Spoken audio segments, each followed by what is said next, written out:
وہ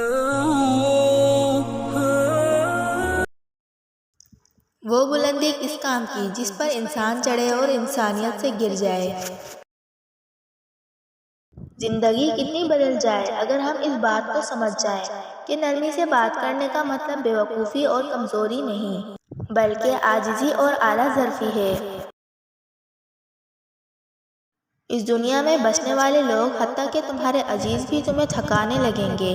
زندگی تو ویسے ہی تھکا دینے والی چیز ہے۔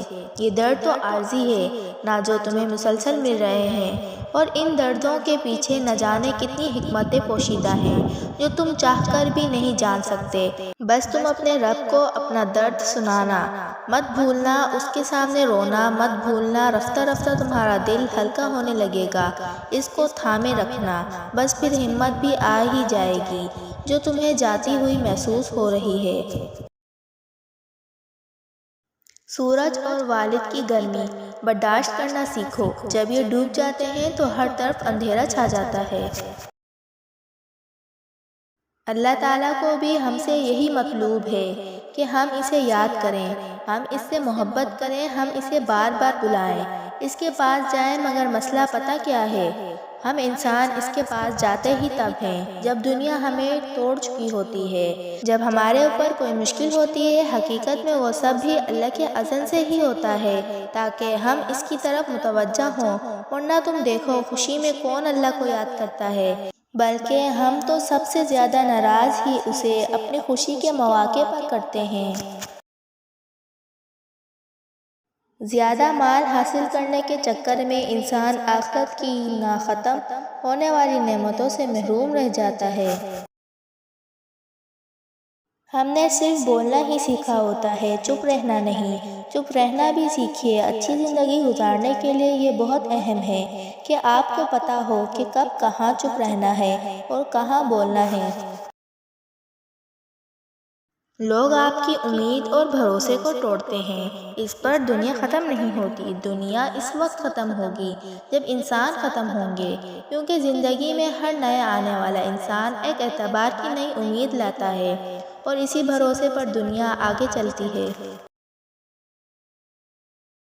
زندگی بہت مختصر ہے، اتنی کہ اگلے لمحے بات کرنے بھی نصیب نہ ہو، لہٰذا جس حد تک اور جیسے بھی ممکن ہو اللہ کے راستے پر چلتے رہیں۔ چل نہ سکے تو خود کو گھسیٹیں، بھلے ہانپے ہانپے وہیں جم جائیں، مگر اپنے گمان کو اللہ سے نا امید نہ ہونے دیں، کیونکہ ایمان سے بڑی کوئی شے نہیں۔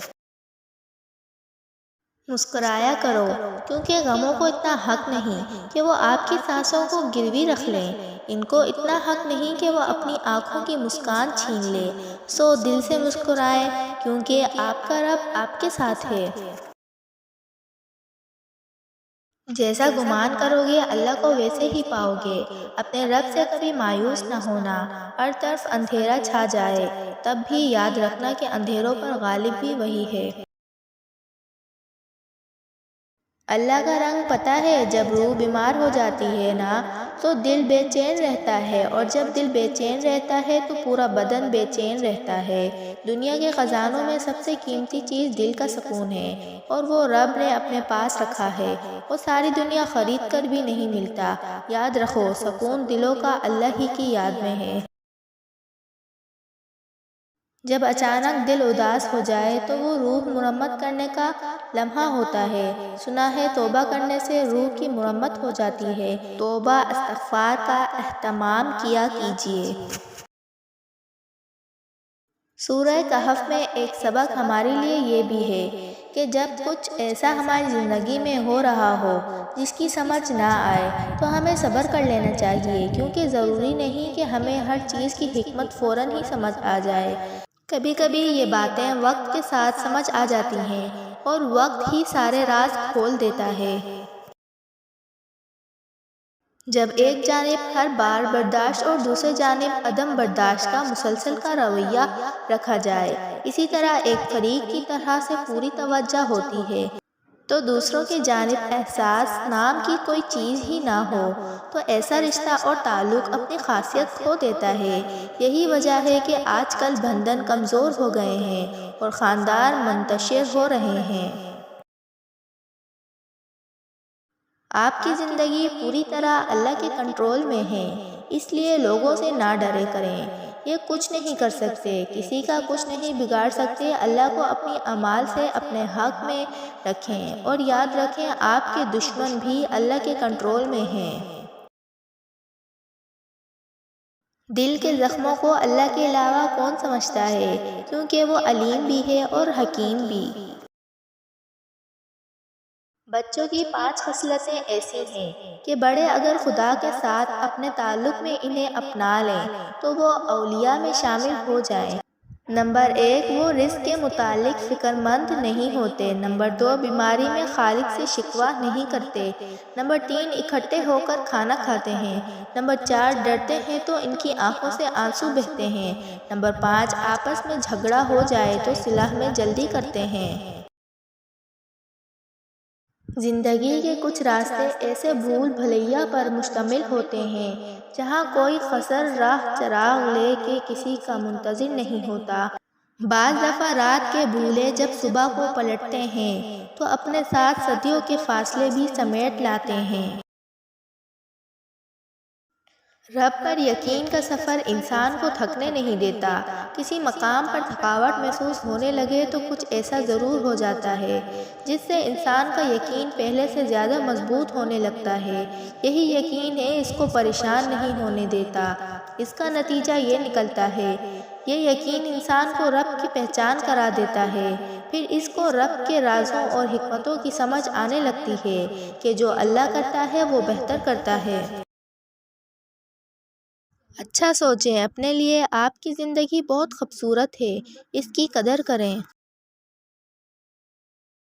اللہ کی ماننے کے لیے دنیا نہیں چھوڑنی پڑتی، کیونکہ دنیا میں رہنا بھی تو ہے، اس کی ضرورتیں بھی پوری کرنی ہیں۔ اللہ کے ماننے کے لیے اللہ کے ہر حکم کو دنیا سے ذرا آگے رکھنا پڑتا ہے۔ پہلے ترجیح اللہ کے احکامات، اس کے بعد دنیا کی ضروریات۔ دنیا سے نکلنا نہیں پڑتا، بس دنیا دل سے نکالنی پڑتی ہے۔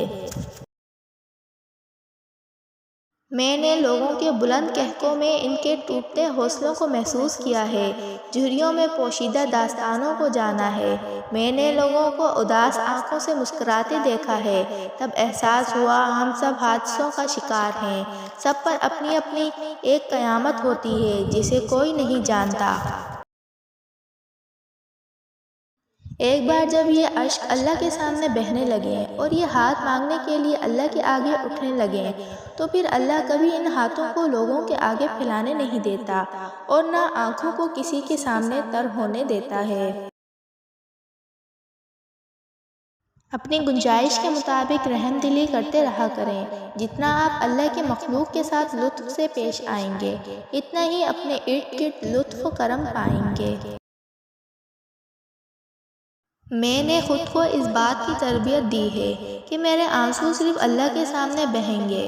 انسانوں کے سامنے رونے سے انسان کمزور بن جاتا ہے اور تسلیاں دینے والے کم جبکہ تماشا بنانے والے زیادہ ہوتے ہیں۔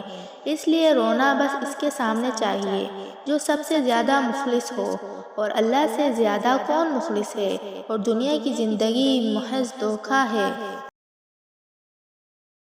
جب اللہ کہتا ہے فکر نہ کرو میں ہوں نا، پھر میں کچھ بھی نہیں چھپاتی، ایک ایک لفظ، ہر ایک آنسو، ہر ایک خوشی بتا دیتی ہوں، تب یاد نہیں رہتا کہ کس کا نام لیا، کیوں لیا، بس ایک بار تو سب کچھ من سے نکال کے دکھا دیتی ہوں۔ اچھا لگتا ہے بتانا کہ اللہ جی آج یہ ہوا، یہ کیا، ایسے کیا، جیسے ہم ماں کو سب کچھ بتاتے ہوتے ہیں، اپنی ہر فکر اسی کے حوالے کرتے ہیں، جیسے جاننے کا سب سے زیادہ حق ہوتا ہے۔ قرآن وہ آئینہ ہے جو انسان کو اللہ سے ملاقات کے لیے تیار کرتا ہے۔ عزت اور ذلت کے فیصلے بندوں کے ہاتھ میں رکھے جاتے تو کوئی شک نہیں کہ انسان رسوا کر دیتا۔ یہ تو اللہ کے معاملات ہیں جو کہ اللہ رب العزت ہے، تو بس وہ جس کو چاہے آسمان کی بلندیوں پہ پہنچا دے اور جسے چاہے زمین پہ لا کے پٹخ دے۔ لیکن اللہ تو بڑا ہی مہربان اور بردبار ہے جو اپنے بندے کا ساتھ کسی حال میں نہیں چھوڑتا۔ تو جب عزت اور ذلت کا مالک ہی اللہ ہے تو کیا فرق پڑتا ہے کہ کوئی کیا سوچتا ہے۔ تمہارے خاموش سجدے اور ان کی کہی باتیں اللہ کے ہاں بہت خاص مقام رکھتی ہیں۔ ہر کام کے وقت سنت طریقہ اپنائیں گے تو ہم ہر لمحہ نبی صلی اللہ علیہ وآلہ وسلم کو یاد کر رہے ہوں گے، اور جب ہم ہر وقت نبی صلی اللہ علیہ وآلہ وسلم کو یاد رکھیں گے تو وہ محشر میں ہمیں کیسے بھول جائیں گے؟ ذرا نہیں، پورا سوچئے اور سنت سے محبت کیجئے اور زندگیوں میں لے آئیے۔ عجیب لوگ ہیں ہم، کہیں کوئی پہاڑ اٹھا کر مار دے تو بھی درد نہیں ہوتا، اور کہیں گلاب کی پتی لگنے پر بھی چیخ اٹھتے ہیں۔ جہاں تک میں سمجھ پائی ہوں، چوٹ درد نہیں دیتی، بلکہ درد یہ بات دیتی ہے کہ چوٹ ملی کس سے ہے۔